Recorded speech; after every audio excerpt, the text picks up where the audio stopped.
A luxury car salesman told Jimmy Butler, "Mr. Jimmy, unfortunately we don't accept cash here." And what happened next changed everything, for everyone there forever. At this dealership, financing is mandatory for all customers. These words echoed through the largest BMW showroom in downtown Miami, almost like a law passed from ear to ear, and had become a decision no one dared to question. But to understand how this moment unfolded, how a car dealership was shaken to its core, and a sales manager was forced to completely rethink his business philosophy, we need to go back a few hours earlier, to an ordinary-looking Saturday when fate was quietly being written. Subscribe and like the video to see more stories like this. Here's where I'll take you now. Marcus Ellis, 45 years old, had been adjusting his expensive Italian tie for the third time that morning. He was a man who prided himself on his control and had spent 15 years as a sales manager at one of BMW's most prestigious dealerships, building his career with meticulous care. Everything had its place, and every step had a reason. And he believed most of all that our procedures have a reason. He told this to his team every day and reminded the newcomers in particular. Inside the lavish showroom, the scent of luxurious leather seats mingled with the aroma of freshly brewed coffee, while the rhythmic hum of Miami's city life filtered through the large windows. Outside, palm trees swayed in the breeze, people hurried along the sidewalks, and inside, the air was filled with a heavy yet flawless sense of prestige. Marcus's team was in place.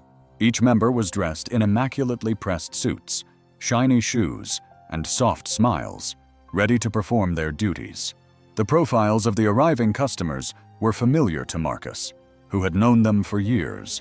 Some were tech millionaires, business people and their spouses, social media influencers. All of them were buying luxury cars, but none of them were paying cash, because almost all of them were using financing, because, according to Marcus, it was smarter that way. Maintaining liquidity, taking advantage of interest rates, and increasing profits with insurance add-ons all served the system. And in that system, the rule was clear: financing is mandatory here, until that man walked in. At first, Marcus didn't even notice him. He was wearing old jeans, a plain hoodie, and ordinary sneakers.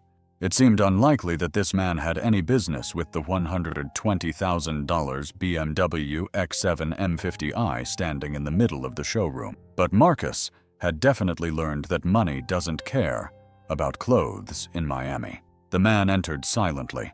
Without looking at anyone, he headed straight for the black beast standing in the middle of the showroom. He didn't look like a casual observer. He looked like an expert who knew his stuff. He ran his hand over the entire body of the car. His eyes scanned the details, focusing on the lines and evaluating the interior. Marcus had a commanding presence. He was quiet, but extremely confident. Marcus walked toward him with determined steps. His shoes made a steady rhythm on the Italian marble floor. "Good afternoon, sir," he said professionally. "I'm Marcus Ellis, the sales manager. I see you're interested in our X7 M50i model, and that's an excellent choice." The man turned and extended his hand toward Marcus. His handshake was firm. His eyes were just as clear. "Jimmy," he said. "Nice to meet you, Jimmy," said Marcus. "Have you ever owned a BMW before?" Jimmy smiled slightly. "Yes, I have, several times. In fact, I'm thinking of buying this car.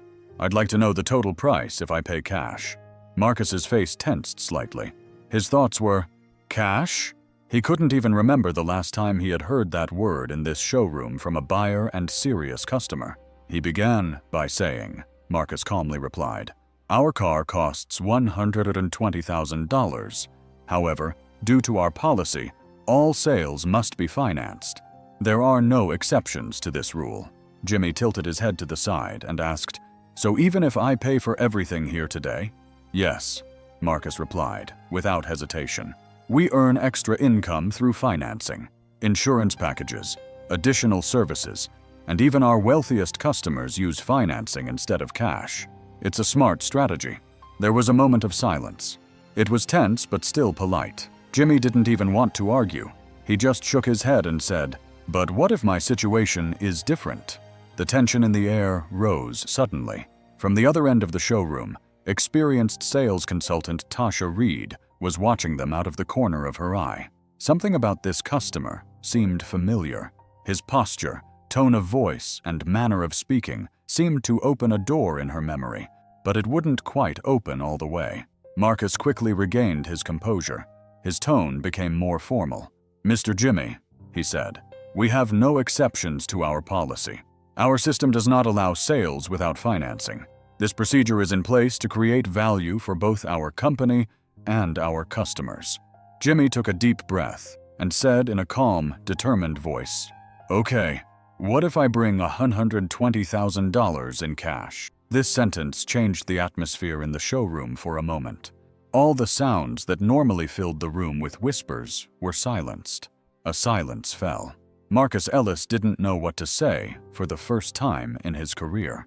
He had met hundreds of customers and closed dozens of difficult sales, but he had never been asked such a question before. Cash? The word echoed in his mind. He felt an indescribable discomfort stirring in his chest. Was it pride? Or was it the fear of losing control? The other employees began to notice what was happening. Tasha Reed stopped organizing the files in her hands and stared at Jimmy. Customers slowed their pace. It was as if everyone wanted to be part of this scene at the same time. Marcus suddenly felt like he was in a courtroom rather than in the middle of a showroom. Every glance, every breath weighed him down. A single sentence kept running through his head. "That's our policy." But this time, that sentence was no longer a defense. It was a question, and for the first time, he wasn't so sure he knew the answer. "Cash?" Marcus repeated, his voice trembling imperceptibly. "That's not our policy. I mean, it's not standard practice. We've never encountered anything like this before."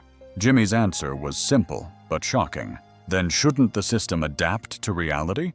Or is reality supposed to adapt to the system? The energy in the room had completely changed.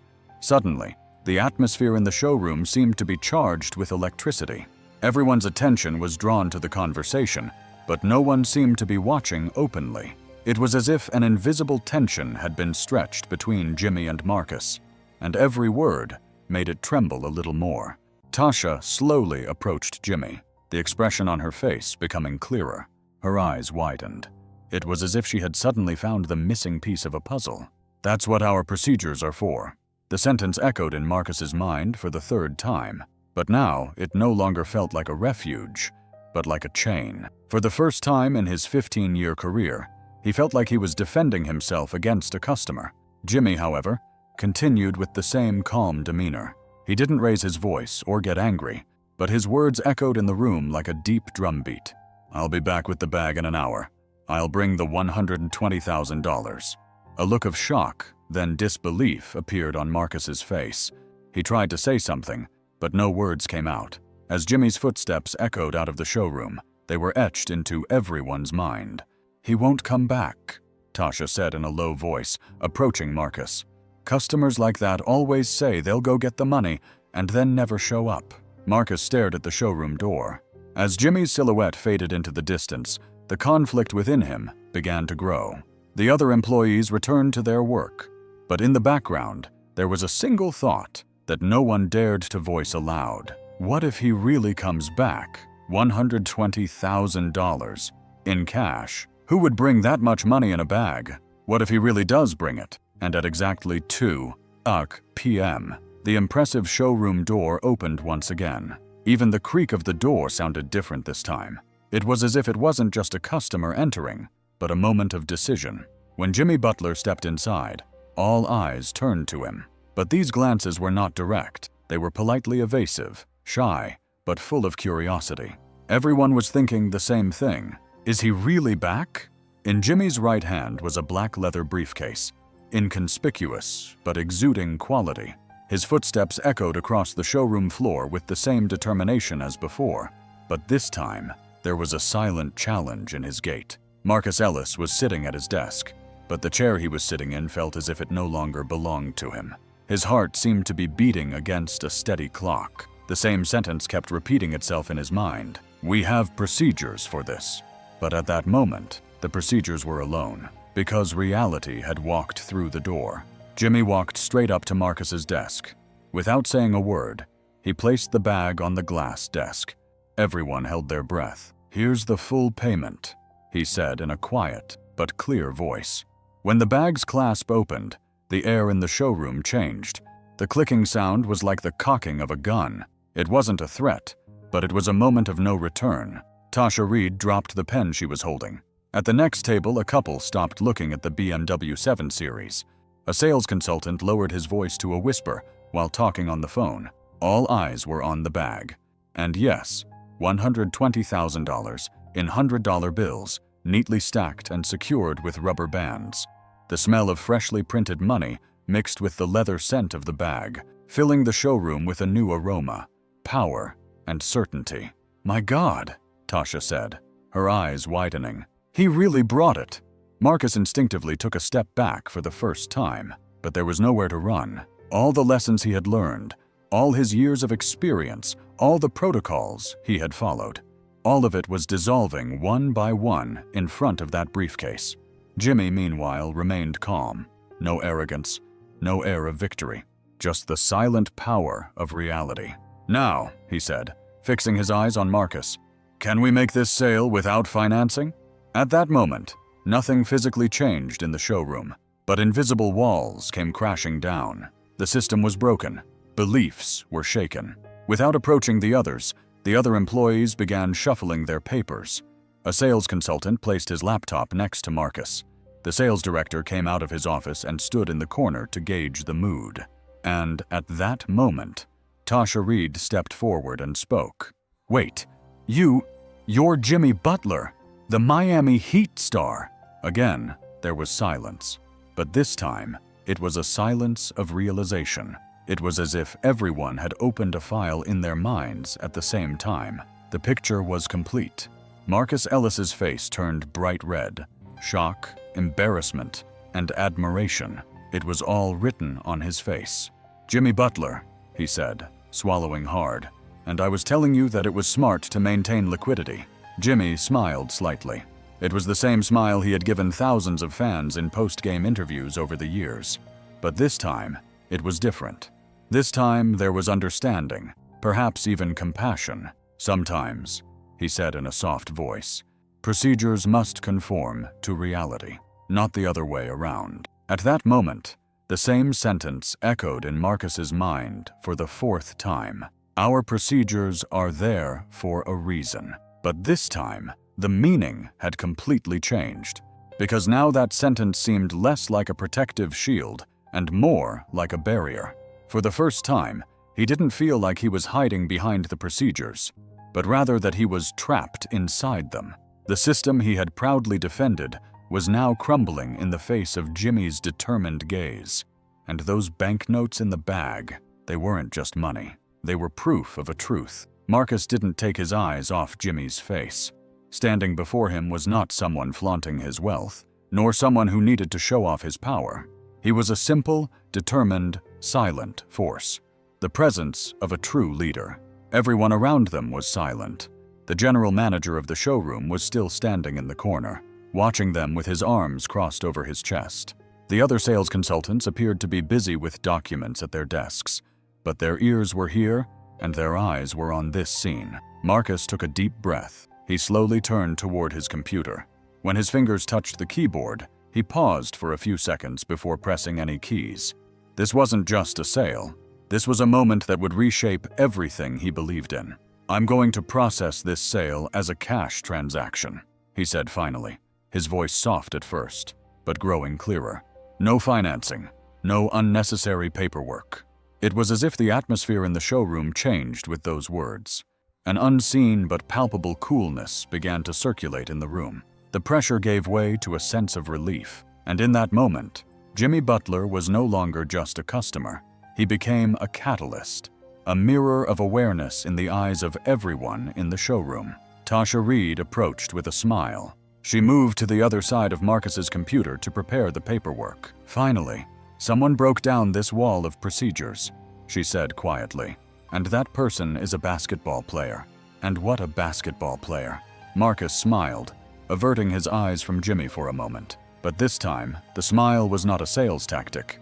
It was a genuine expression of respect. Jimmy shook his head slightly without saying a word. He hadn't spoken like a leader, but he had led by his actions. The documents were prepared. The signatures were signed. Jimmy Butler opened his briefcase and handed over the payment in full. The money was counted one by one and recorded. And finally, Marcus took the keys in his hand. "This vehicle," he said, reaching out, "I never imagined would start a protocol revolution in your hands." Jimmy took the keys, but at that moment, his eyes were not on the keys, but on Marcus. "You know, Marcus," he said slowly, "on the basketball court, we always try to stick to the playbook, but sometimes that book takes you out of the game. A true leader knows when to improvise." Marcus nodded. It was as if he was confronting his own inner voice. "Procedures should illuminate our path, not blind us," Jimmy continued. "When the path is blind, the rules must be bent, not to win the game, but to do the right thing." As Jimmy walked over to his new car, many sales consultants silently followed him. But there was more than admiration in their eyes. There was inspiration. It was as if, from that moment on, each of them had decided to approach customers differently. Marcus, however, didn't move from his spot. The message, "Sale completed," flashed on his computer screen. But in his eyes, there was a bigger message. Following the rules is easy. Questioning them takes real courage. That night, when the showroom emptied, Marcus returned to his office. His desk was covered with documents, awards, and feuilles de repère, but his eyes were fixed on the new frame hanging on the wall. Inside was a photo signed by Jimmy Butler. Jimmy was standing in front of the BMW X7 M50i, with the showroom shining behind him. The note underneath read, "To the leader who changed the game, it takes courage to break the rules. You broke them, and now you're ready to rebuild." Marcus smiled. He looked at his screen one last time, and he thought to himself, "Our procedures are there for a reason, this time, but to be able to change them when necessary." From that day on, the showroom changed not only physically, but also spiritually. Where there used to be a process that revolved around rules, there was now an understanding that revolved around people. The rules were still there, but their purpose had changed. Marcus Ellis now began his sales team meetings with a new phrase. Look at the situation. Don't go by rote. Try to understand the need. Don't put people in boxes. This was not just a sales strategy, but a lesson in leadership, especially for Tasha Reed, the showroom's senior consultant, who had become a living example of this transformation. That day with Jimmy Butler was not just an encounter with a famous figure for her, but like hearing an inner voice she had suppressed for years. Now, in her new role as a personalized customer experience consultant, she develops customized behavior protocols for each customer, and the success rate was record-breaking. Some customers who once left the showroom empty-handed were now returning, satisfied, because they were no longer dealing with a system, but with understanding. And Jimmy Butler? He didn't just buy a car. He came back once more, then again. Then he brought his athlete friends with him. Suddenly, the showroom was no longer just a place that sold luxury cars, but a stage where personal stories began. 3 months later, the plaque on Marcus's desk was replaced. There was no longer a quote about standard procedures. Instead, there was a quote from Jimmy Butler. "Those who follow the rules can succeed, but those who can change the rules when necessary inspire others." One Friday morning, Marcus was standing by the window when he saw a new customer arrive, a young man with no files in his hand, dressed simply, just like Jimmy. This time, Marcus didn't feel excited or nervous. There was a slight smile on his face. He knew what to do now. He would listen.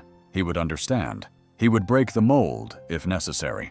But he would greet each customer with their own story. Because he was no longer a sales manager. He was a leader who initiated change. What about you? If you find yourself facing your own system, your routines, your "that's how it's always been" mindset, which would you choose? To uphold the rules or to change the game? Share your thoughts in the comments. We'd love to hear your answer. Don't forget to subscribe and turn on notifications so you don't miss the next story.